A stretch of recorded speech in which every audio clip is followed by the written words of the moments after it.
My name is Tiffany, and at 32 years old, my sister faked emails to get me kicked out of the house. Years later, they begged for my help, but I refused to forgive.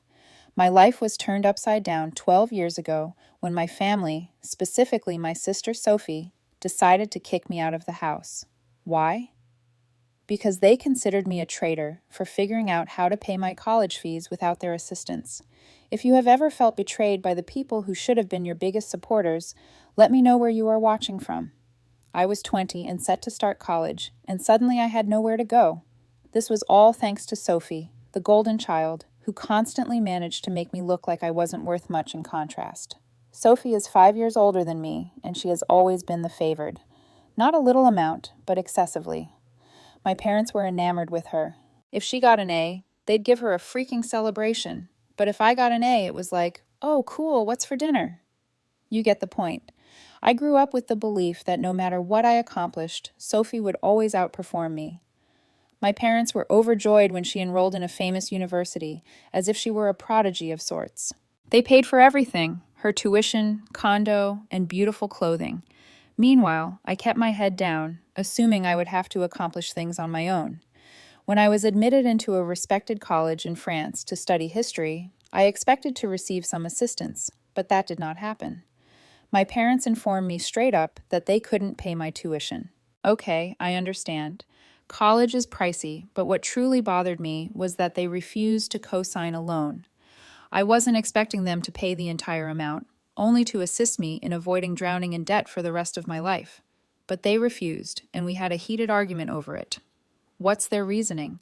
Sophie's college expenses had already been paid for. We must think about our future now. Oh, and they were intending to start a small business about that time, so allegedly, all of their savings were going into that. I was totally stuck.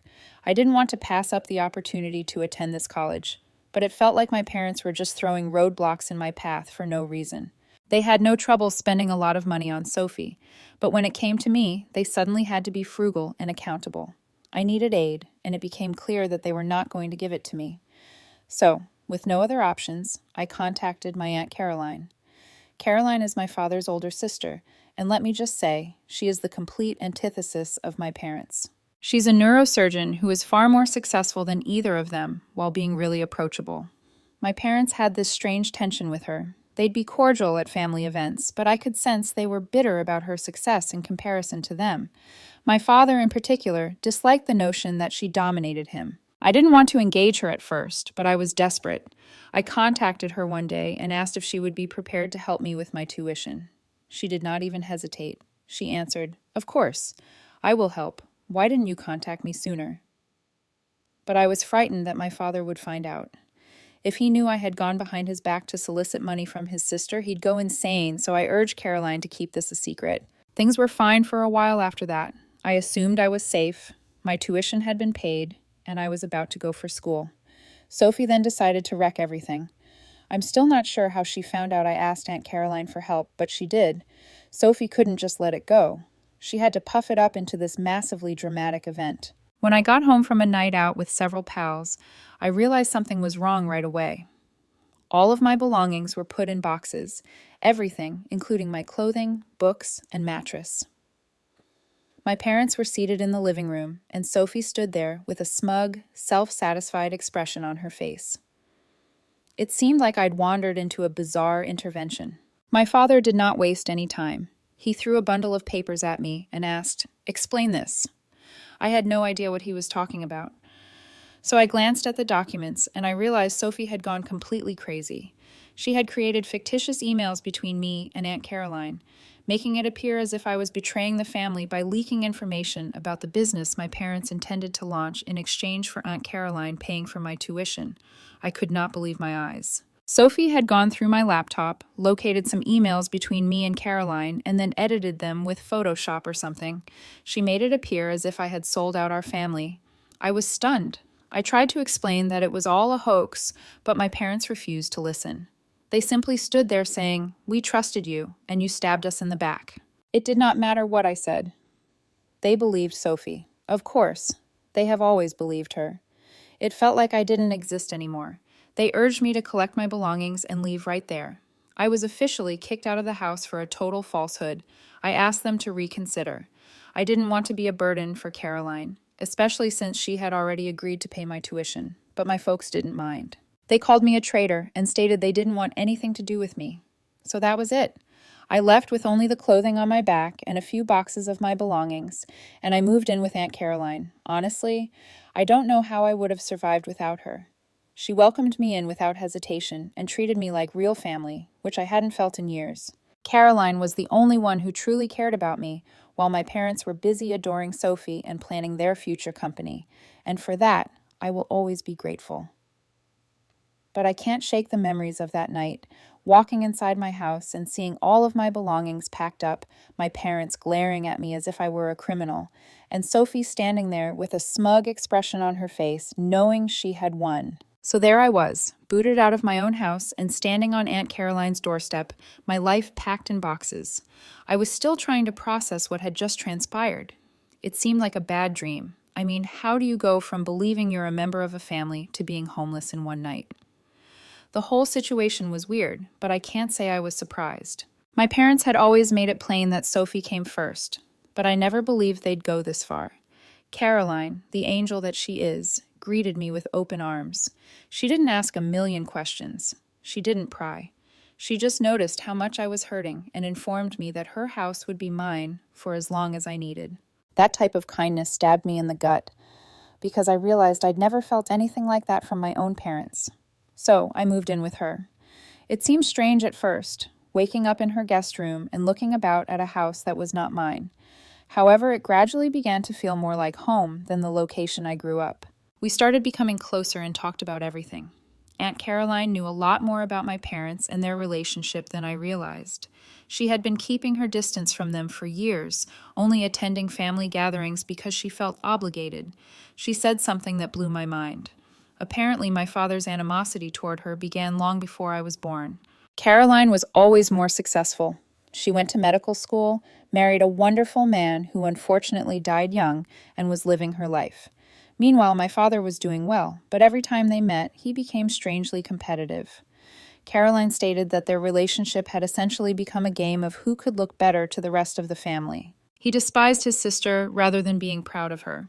It wasn't just about the career. My father felt eclipsed in every manner, including finances and social standing. I suppose his jealousy spilled over into how he handled me. Caroline had figured it out years ago, but she stayed quiet since she didn't want to make it worse for me.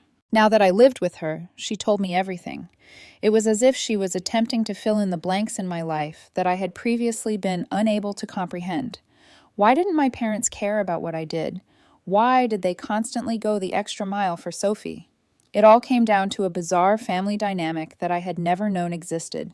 Living with Caroline was wonderful, but I couldn't really relax. I was waiting for my parents to call, Sophie to appear out of nowhere, or them to apologize for their actions. But of course, that never occurred. Days stretched into weeks, then nothing. Not a single text or phone call. At first, I was quite irritated. How could they just dismiss me like I was nothing? The fury eventually dissipated, and I began to feel numb about the whole situation.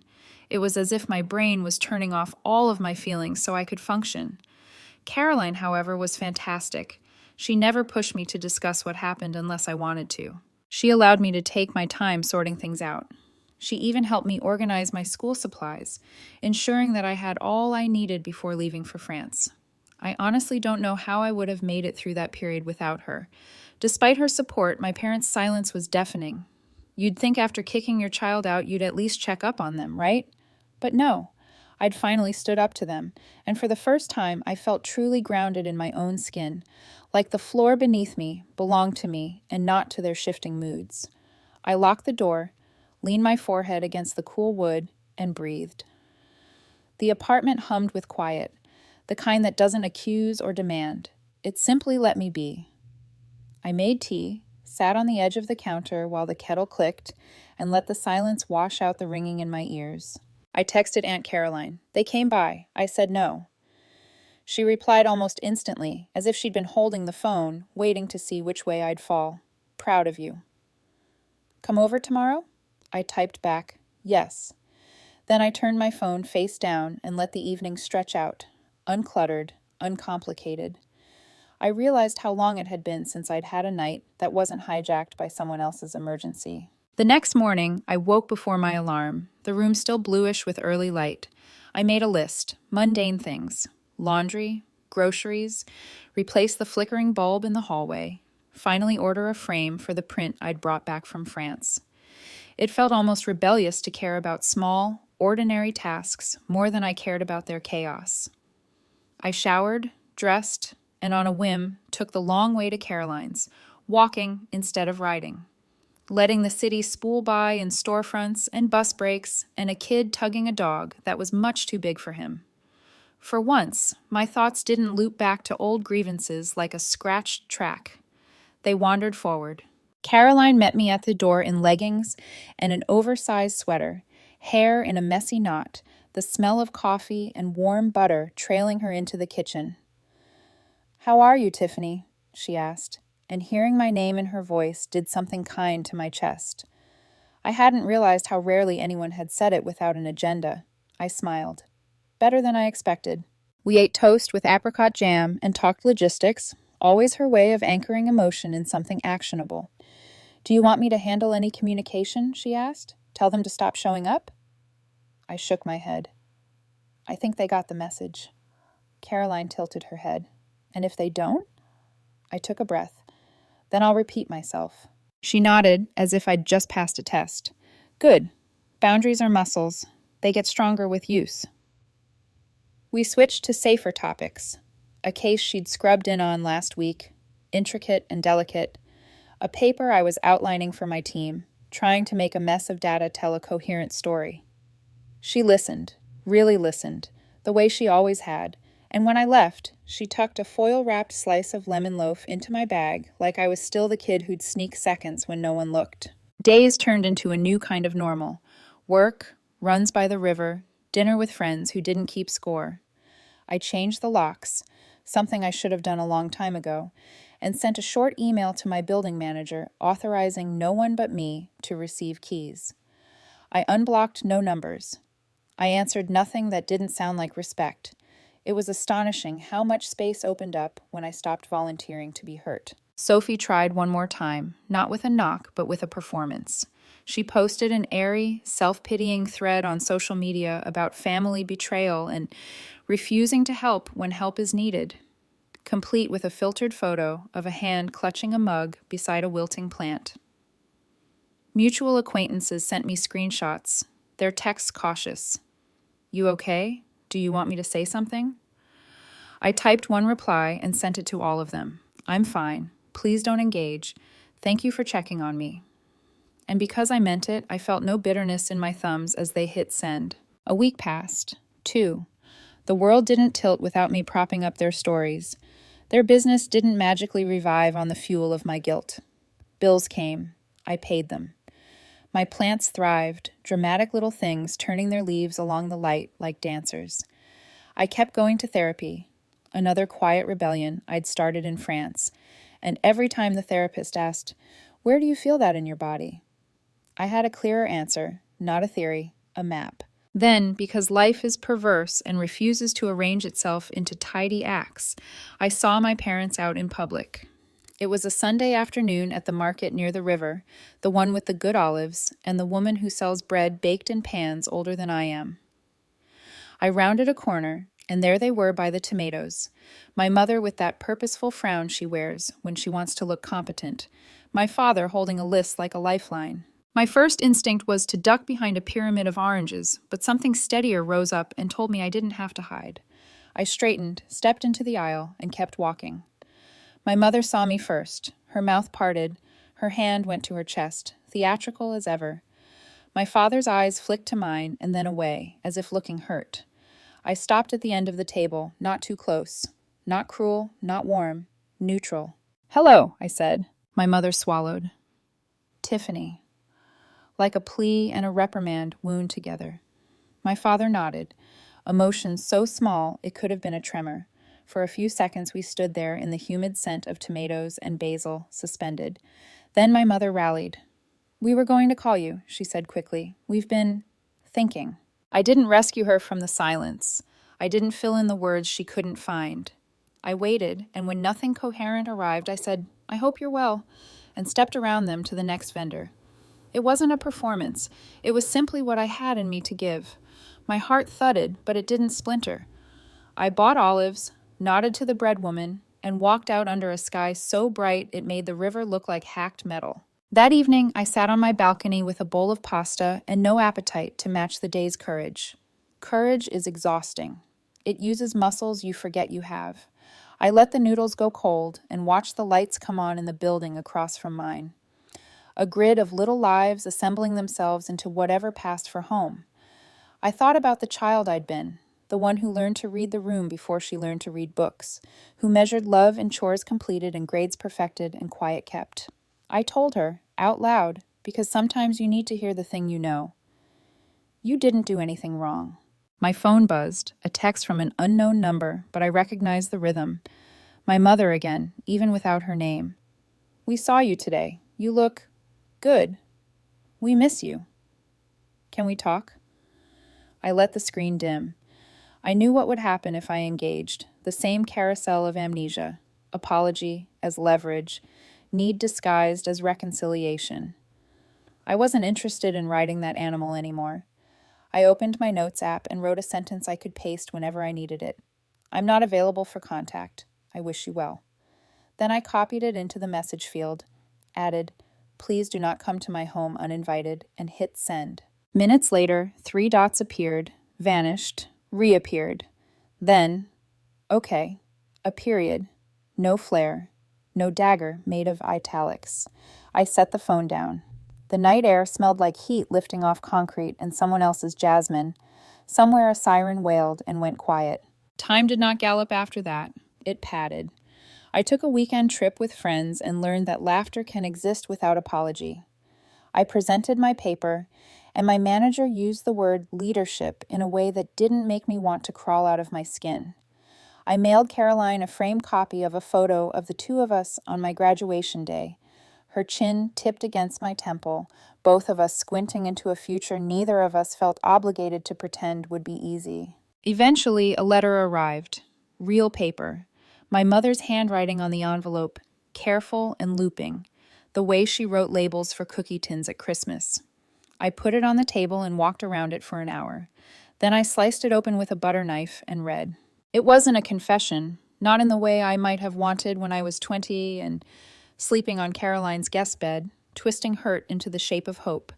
It was human in the smaller sense, admissions braided with excuses, the word sorry working too hard, my name written twice as if to cast a spell. There was a sentence about Sophie, vague, defensive. There was a sentence about the business, bleak, practical.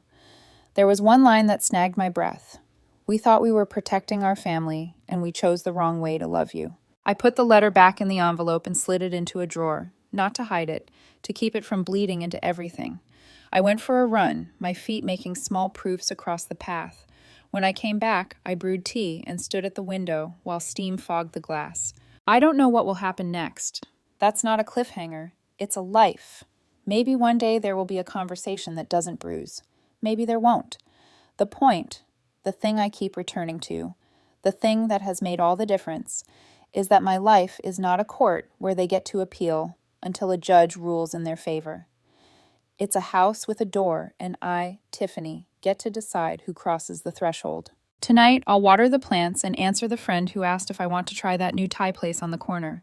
I'll text Caroline a photo of the lemon loaf crumbs I found at the bottom of my bag, a tiny echo of care. I'll sleep.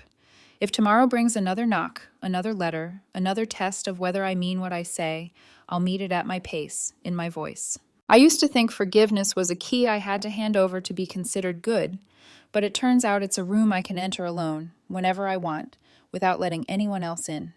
And if I never cross that threshold with them, it doesn't make me cruel. It makes me free. Months passed, and life settled into a rhythm I hadn't known was possible. Peaceful mornings. A kitchen that stayed clean because it was mine. Work that challenged me, but didn't consume me. I still thought of them sometimes, my parents, Sophie, but the memories no longer stung like open wounds. They were dull now, softened by distance, and the quiet comfort of a life built on my own terms. One afternoon, while I was at my desk, my phone buzzed with a call from an unknown number. I almost ignored it. Then something, maybe instinct, maybe curiosity, made me answer. Hello? A man's voice came through, steady but unfamiliar. Is this Tiffany? Tiffany Evans? Yes. Who's speaking? My name is Dr. Patel. I'm calling from St. Mary's Hospital. Your sister, Sophie Evans, listed you as her emergency contact. For a moment, everything froze. The ticking clock, the soft hum of my computer, even my breath. What happened? I asked, my voice barely steady. She was involved in a minor car accident, he said. Nothing life-threatening, but she's shaken up and asked for you. She's stable, but we'd like someone to accompany her home. I swallowed hard. Did you call our parents? They're on their way, he replied, but she insisted we contact you first. For several seconds, I just stared at the sunlight cutting through the blinds. My pulse was uneven, torn between the ache of old betrayal and the echo of blood ties I'd spent years trying to sever. Finally, I said, I'll be there soon. The hospital smelled like antiseptic and nostalgia, both sharp and sickly. I found Sophie sitting on a gurney, her arm in a sling, her makeup smudged, her confidence gone. When she saw me, her eyes widened as if she didn't believe I'd actually come. Tiffany, she breathed. Her voice was small, almost childlike. You came. I stood at the foot of the bed, unsure whether to feel pity or anger. You listed me as your emergency contact? Her lips trembled. I didn't know who else to put. I almost laughed. You have our parents. They don't pick up anymore, she admitted. Not since everything fell apart with the business. They're staying with Aunt Caroline now. That caught me off guard. With Caroline? She nodded weakly. They sold the house. The shop closed last month. For a while, neither of us spoke. The air between us was full of things we'd never said. Finally, she whispered, I'm sorry, Tiffany, for what I did, for everything. Her voice cracked, and something in me shifted. I had imagined this moment before, how I'd react if Sophie ever apologized. I thought I'd feel triumphant, vindicated, but looking at her now, pale and bruised, all I felt was tired. I believe you're sorry, I said quietly, but that doesn't undo what happened. I know, she murmured. I ruined everything. I was jealous. I wanted to be the one they were proud of. I let out a slow breath. They weren't proud of either of us, Sophie. They were proud of the image they created. And when it cracked, we both paid the price. Tears slipped down her cheeks, and for once, I didn't feel satisfaction in seeing her cry. I felt human. The nurse returned with paperwork, and Sophie's discharge instructions broke the silence. She'll need someone to stay with her for a few days, the nurse said, glancing at me. I hesitated. I can help you get home, I told Sophie, but after that, you'll have to manage on your own. She nodded. That's more than I deserve. The drive was quiet. She stared out the window, her reflection faint in the glass, and I wondered how many nights she'd spent thinking about what she'd done. When we reached her apartment, a shadow of its former self, furniture gone, walls bare, she turned to me. Do you ever think we could be sisters again? She asked softly. I studied her face, looking for the girl I once knew beneath the guilt and exhaustion. Maybe someday, I said, but not today. She nodded, accepting it. Thank you for coming, Tiffany. You're welcome, I said, and meant it. I left her at the door, walking down the hallway with the weight of years lifting from my shoulders. I didn't owe her forgiveness, but I'd given her humanity, and that was enough. When I got home, I called Aunt Caroline. She answered on the second ring. I heard, she said before I could speak. Your mother told me. How are they? I asked. Older, Caroline sighed, and quieter. Regret ages people faster than time ever could. They've asked about you. I stared at the ceiling. What did you tell them? That you're living well, she said, and that they have no right to interrupt your peace unless you invite them. A small smile tugged at my lips. Thank you. That's what families should do, she said simply. That night, I lit a candle in my living room and sat beside the window, watching the flame flicker against the glass. I thought about how far I'd come, from the girl whose life fit in cardboard boxes to the woman who finally owned her space, her choices, her boundaries. Sophie's apology didn't erase the past, and my parents' regret didn't restore what was lost. But I had something better than their approval now. I had clarity. Forgiveness, I realized, wasn't a door you opened for someone else. It was a window you cracked for yourself, just enough to let the air change. And as the candle burned lower, I whispered to the quiet room, I'm finally free. Weeks went by, after Sophie's accident, and the quiet that followed felt different, softer, less haunted. No late-night texts, no sudden knocks, no hidden guilt pressing on my chest. For the first time in years, peace wasn't something I had to defend. It simply existed. I threw myself into work. My team had just landed a major client, and the office buzzed with that rare, good kind of chaos. People stayed late, not out of fear, but excitement. When the presentation wrapped successfully, my manager clapped me on the shoulder and said, "You really turned this project around, Tiffany. You've got something special." Those words sank deep, precisely because they came without strings. No manipulation, no comparison, no half compliment laced with expectation, just acknowledgement. I walked home under a lavender sky, carrying takeout in one hand and an odd sense of ease in the other. That night, I sat on my balcony with my laptop open, not for work, but to write. It started as a few notes, memories, fragments of old pain, but the words kept coming. I wrote about Caroline, about the betrayal, the loneliness, the freedom that came after.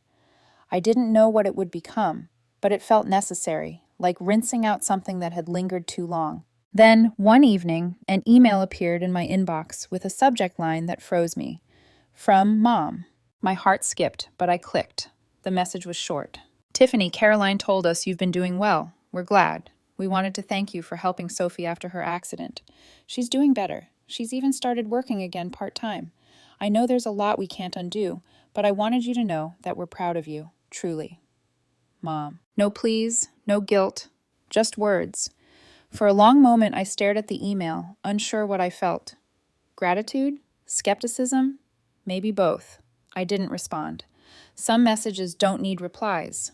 Their purpose is to settle ghosts, not start conversations. Days later, Caroline invited me for dinner. When I arrived, I found her setting the table with her usual precision: linen napkins, candles, the smell of roasted vegetables filling the air.